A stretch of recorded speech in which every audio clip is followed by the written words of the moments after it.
So I read a book.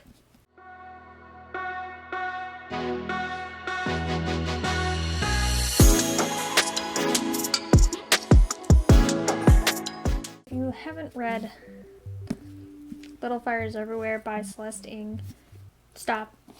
Go read it. Come back. Trust me. I would rather you read this than me spoil it for you. This title, for Little Fires Everywhere, I would call a perfect title because it fits the narrative so well and reveals a much deeper hidden meaning when you start paying attention to what the title is actually trying to point out. This is titling at its absolute best. I would say that this goes into my top 10 along with like Silence by Shisaku Endo and The Catcher in the Rye. Let's get into it. Someone burned down your house with you inside. Elena, do you know anyone that would do this? So first we have to explain the title framework, which is how I interpret media. Title framework is interpreting a piece of media, paying a serious amount of attention to the titles. So the two rules are whatever the title is specifically referring to is the most important aspect of the novel, and we should be focusing our interpretation on it because the title is emphasizing it.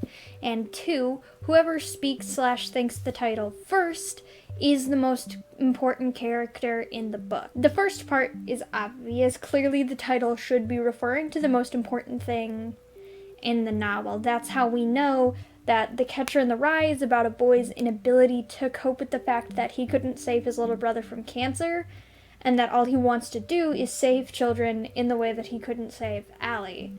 The second part is what I feel makes this framework unique.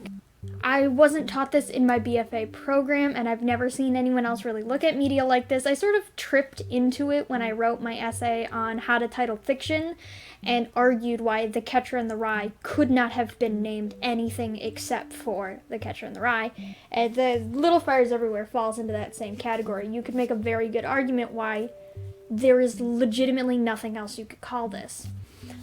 Most times it is the main protagonist who says the title, if the title is being said at all. There's plenty of good media that the title is not said. Of Mice and Men is a really good example of a title that's not said in the media project. But things get really interesting when it's not the main protagonist who says it. And that's the case with Little Fires Everywhere. It forces you to stop focusing on the main character as the most important character in the story, and you're looking at supporting secondary characters or even villain. I have a hair in my eye. Gosh, I wanted this haircut so I could look cool, and all it is giving me acne and hair in my eyes. So Celeste Ng uses the wandering eye of modernism to tell her story, in that she's changing perspectives in the middle of chapters from paragraph to paragraph as it's needed to tell the story.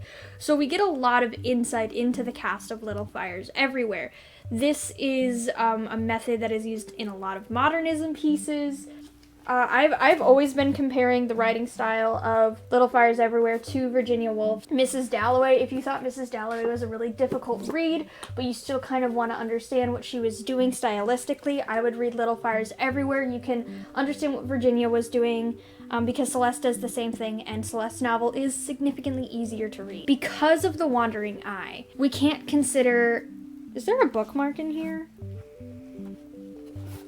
There's totally a bookmark in here.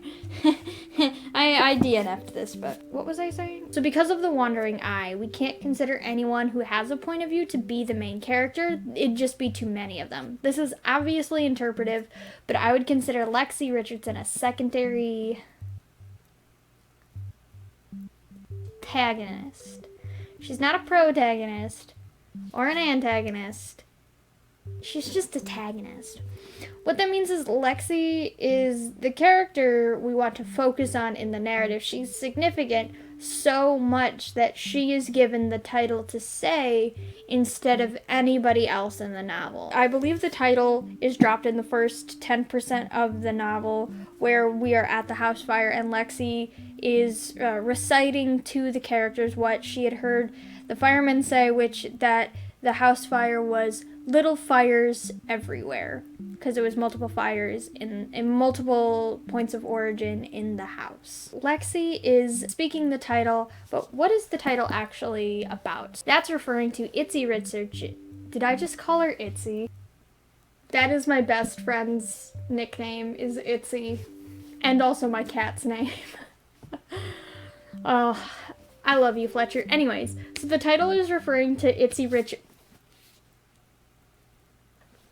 Richardson and the fire she set. Celeste Ng is clever in the way that Izzy is written more like a ghost than an actual character, someone who seems to be on the outskirts of the narrative, despite the fact that she causes the fire of which the title is referring to. Izzy is effectively a witness to the majority of the drama, and only comes to affect the narrative when other people's actions force consequences onto Izzy that she shouldn't have to pay. Lexi says the title is about Itsy Richardson and the fire she sets. The entire story is a series of little fires, all of the little things that compound into Pearl and Mia being kicked out of Shaker Heights by Elena Richardson. But the story also needs to do two things. One, establish that Lexi is careless in how her actions affect others, and establish a friendship between Mia and Izzy. Sometimes I genuinely forget that there's this whole custody battle of a little baby because the title framework is essentially telling us to ignore it, that this really isn't about the baby and the court case around the child. This custody battle is just another one of those little fires, and it puts Elena in the abortion clinic to find dirt on Bibi, the mother in this baby court case, and she finds Pearl's abortion papers instead. The trial also serves as a way to divide Elena and Mia, so that Elena kicking Mia out isn't random or out of nowhere. It's justified in Elena's head, and that's all that matters for Mrs. Richardson. Ultimately, it is Lexi who gets pregnant, and her friendship with Pearl, compounded with the safety that Mia brings to the Richardson children, is what drives Lexi to ask Pearl for help to go to the abortion clinic. Lexi knows that Pearl will go with her, and Lexi pretty much believes that either Mia won't tell her mother, Elena, or at the very least, Lexi knows that she has no chance if Elena catches her, but some chance if Mia does. 1% is still better than 0. Lexi makes a very simple choice while at the clinic that when I read it made my heart sink, because I knew exactly how this was going to play out. Lexi put Pearl's name down so Lexi wouldn't get caught by her mother, and because Pearl is a passive character who wants to be liked, she doesn't have the know-how to set a boundary on how that is totally not an okay thing to do. Lexi doesn't think how this could affect Pearl, and at the end of the novel, Lexi's choice to do this is what pushes Elena Richardson over the edge, kicking out both Mia and Pearl from Shaker Heights. Is Lexi the most important character of the novel? Yes, because it's her direct actions that cause Elena to finally snap. It's Lexi's actions that lead to Izzy spiraling out of control, starting the fire that the book is named after. Izzy starts the fire, but without Lexi, there would have been no final snap and no reason to start the fire. And of course, the title is referring to how the literal series of little fires that Izzy sets, as well as all the little fires that are set throughout the story that culminate both at the house burning down. This book is on my books for catharsis list, which is basically like my hard to get on elite list of phenomenal books that impacted me in such an intense way that I don't feel like the same person after reading them. And I recommend everybody read this book at least once. That's all. Bye.